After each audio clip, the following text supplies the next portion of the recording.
the incidence of pipeline vandalization in the 1990s is quite worrisome, because just in 1995, 7 cases were reported, and then 1996, 33 cases.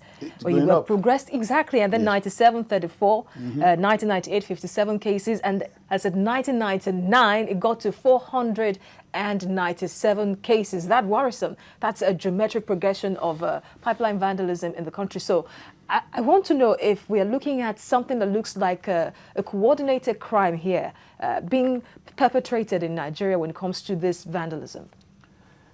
Well, I think this whole thing is a syndicate action.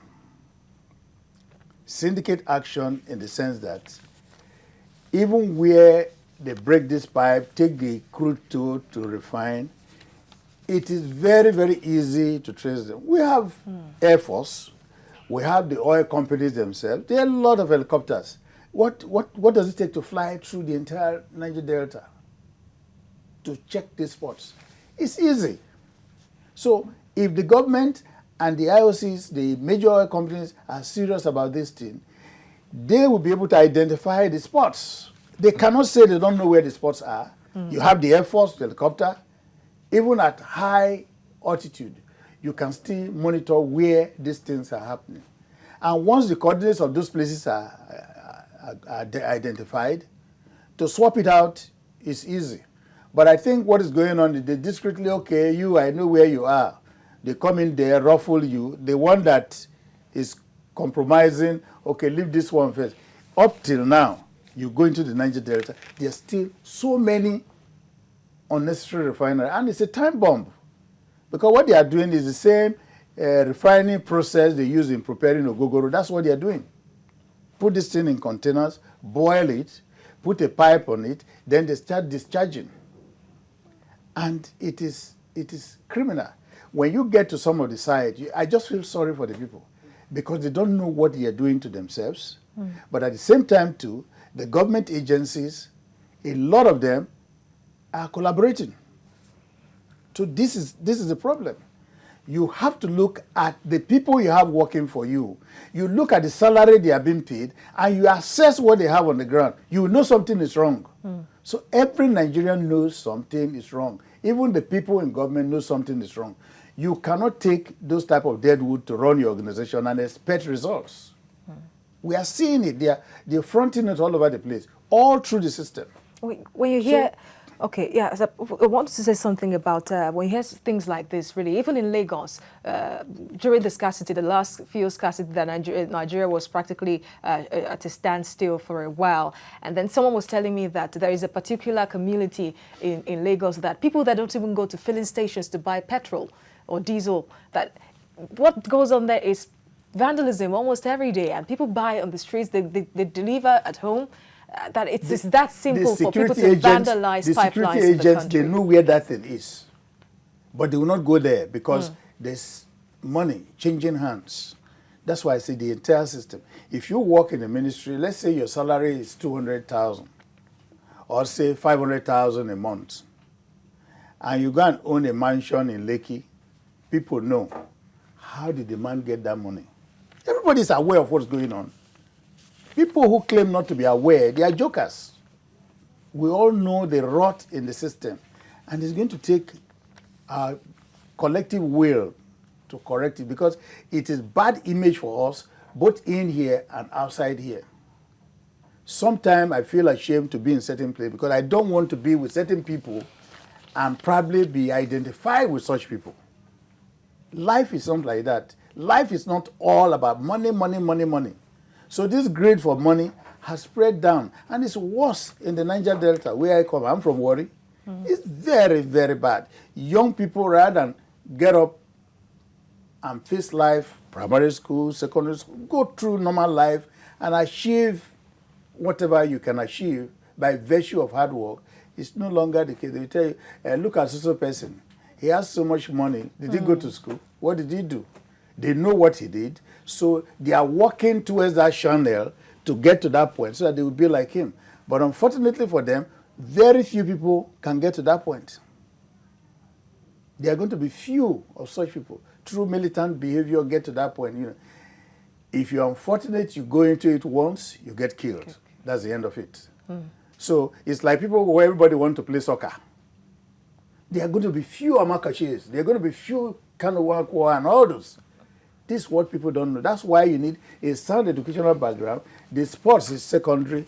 If you go into the sports and you make it, good. If you don't make it, you fall back on your basic education, which you have, and still make a living.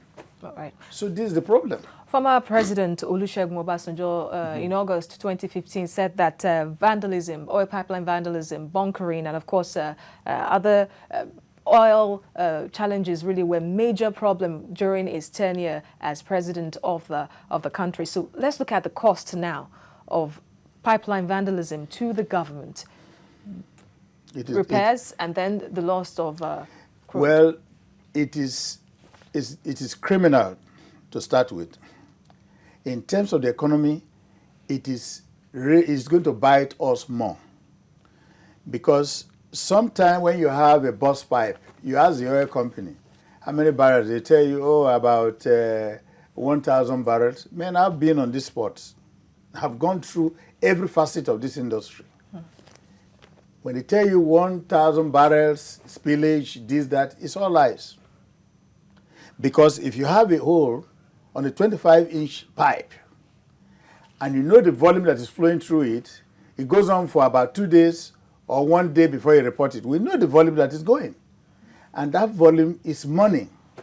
When it was $110 a barrel, when you lose 1,000, that's 1,000 times 110. And you are talking of losing hundreds of thousands of barrels. So it's long that this thing is on, and I'm just looking forward to it being solved. And I think it could be solved if we genuinely want to solve it. The IOCs have to stand out to do it. The Nigerian government and the agencies, security agencies, everybody need to just wear a hard cap and put the past behind. This is something that is doable. To crush this thing is doable.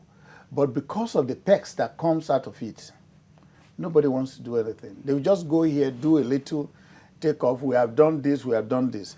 The total volume of oil that is being lost per day, what you are hearing is not right. Do we even know how much Nigeria is producing? They don't know. Every day? They don't know.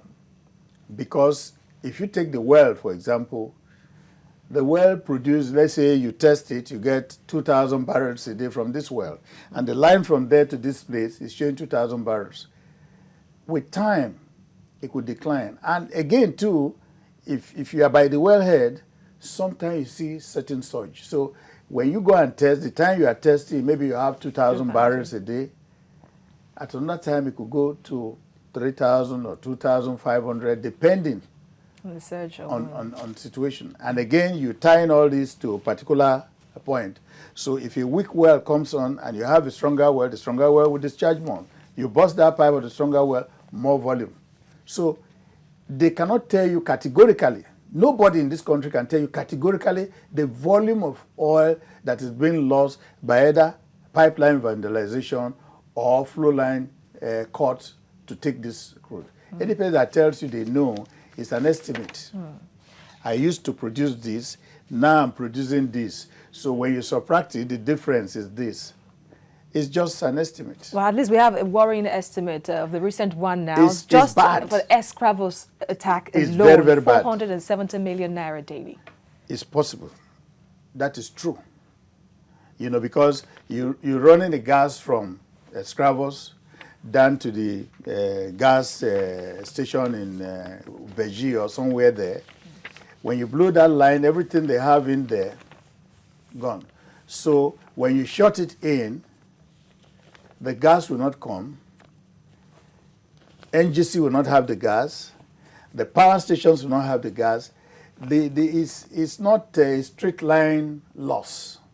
It's exponential loss because you don't have electricity. And when people get electricity, they are paying for it, they get money. The people who are working, what are they doing? You are paying them salaries and nothing is going through. So the economics of that whole setting cracks. It goes into the drain. So it's not a very easy thing as you're looking at it. It's a colossal loss to the country. And I think we as a nation can, if we have the will to. But because of the corrupt nation and because of the small money people get, they trade this country off. And it's a shame. You know, all those who benefited from this country should have an opportunity to pay back. At a certain point in your life is payback time. Not question of stealing and stealing and stealing. This whole thing we have with a genuine intention from the security agents, the IOCs, and the people themselves, this thing could be solved.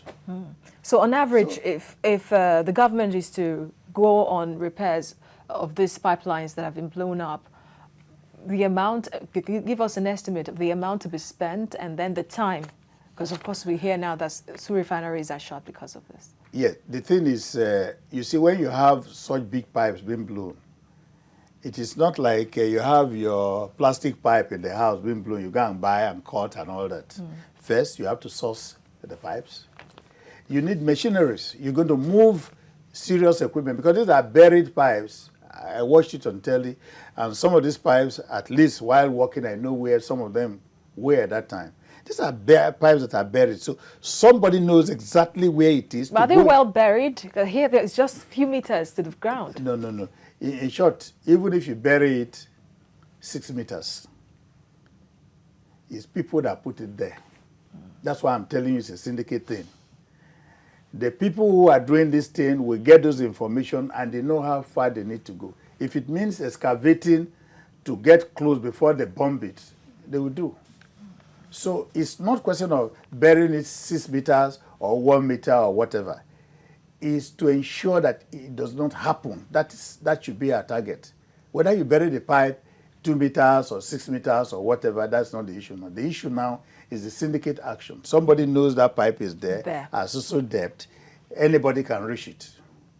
So we have to go out deliberately to ensure that all those type of things are stopped. Those who work there, those who are busting the pipe, it's a syndicate thing. Nobody can just wake up and say, hey, there's a pipe here. Somebody must know there's a pipe there to give the information to somebody. And while that is going on, somebody is on a marine radio or something making contacts with overseas buyers of the crude. I say in 1983, I entered a helicopter, flew out to a tankers loading offshore in ESCRAVOS. There were several tankers inside the ocean, and I continue to wonder. By the time I take the next helicopter flight from ESCRAVOS to Warri Refinery, and I saw all those things happening, I now put them together, and I say, oh, so these guys are out there. Those tankers belong. Exporting the crude. They're just waiting. And late in the night, you see a big barge loaded, almost immersed in water. A tugboat is pushing, taking it offshore. People are aware.